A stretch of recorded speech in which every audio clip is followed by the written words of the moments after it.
গালওয়ান উপত্যকার সংঘর্ষের পর চীনা নাগরিকদের জন্য পর্যটন ভিসা স্থগিত রেখেছিল ভারত।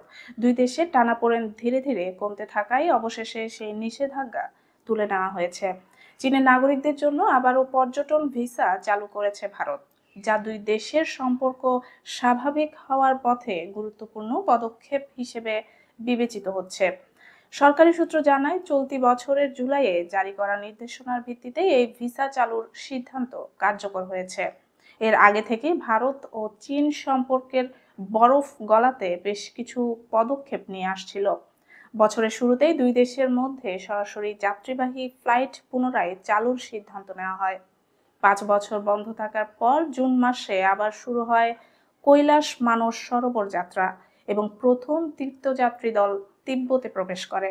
এপ্রিলের প্রথম দিনে কূটনৈতিক সম্পর্কের 75 বছর উপলক্ষে ভারতীয় রাষ্ট্রপতি দ্রৌপদী মুর্মু, চীনা প্রেসিডেন্ট শি জিনপিং, ভারতের প্রধানমন্ত্রী নরেন্দ্র মোদী এবং চীনের প্রধানমন্ত্রী লি কিয়াং শুভেচ্ছা বার্তা বিনিময় করেন।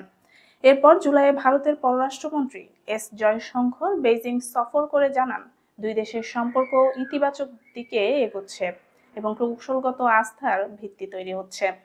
আগস্ট মাসে চীনের পররাষ্ট্রমন্ত্রী ওয়াং ই দিল্লি সফরে এসে এনএসএ অজিত দোভাল এবং জয়শঙ্করের সঙ্গে সীমান্ত ইস্যু ও সম্পর্ক স্বাভাবিকীকরণ নিয়ে আলোচনা করেন।